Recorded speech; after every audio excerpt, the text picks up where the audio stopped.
we just take all, we take all of our trash, rubbish, anything we have that we have to get rid of, we take it, throw it in the hole. Everyone's throwing their stuff in the hole. The people from around there throw all the stuff in the hole.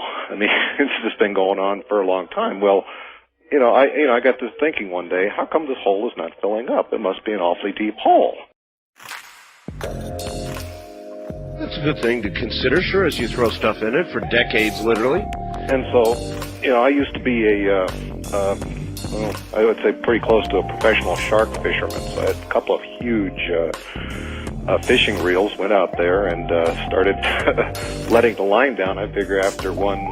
Did you weight the line? Oh, yeah. There's, in fact, the original line is still down there. I've just been adding to the line and keeping track of how much line I have used. Have you ever heard anything coming from any sounds or anything? Well, the normal thing to do is kind of like yell into it there, to see an echo, and I've never heard an echo come out of that thing. No echo. At all. That's one of the first things I noticed about it.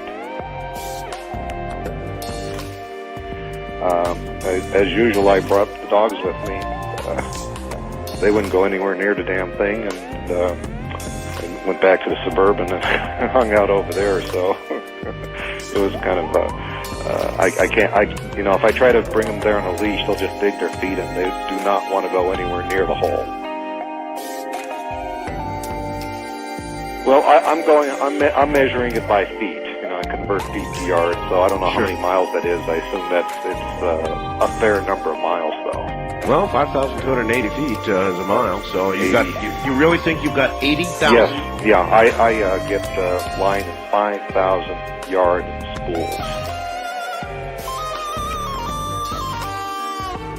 Well, you have got a hole then that goes, you can't say to the center of the earth, but you've got a hole that goes miles and miles and miles into the earth. I would think a university would be out there, boom, just like that.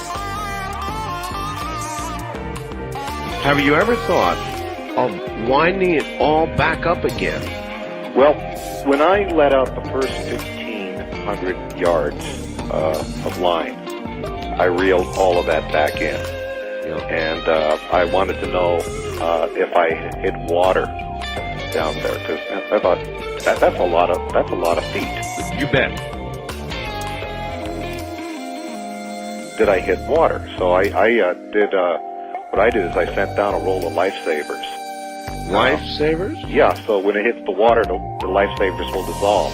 That's true. Oh, I see. So very smart. So yeah, it's an old shark fisherman's trick there. We used to send our bait out on a balloon attached to a roll of lifesavers, and the bait would go out into the ocean on the tide. Yeah. And then eventually the lifesavers would melt, and the bait would fall to the bottom. They should have some technology that can give me an idea of how deep this thing is. I mean, obviously, the old fishing line method is only going to go so far. What we need here is a volunteer. Real, I'm serious. Somebody who would be willing to be lowered into this hole. Well, I don't. To be honest with you, I don't even know if there's any air down that far.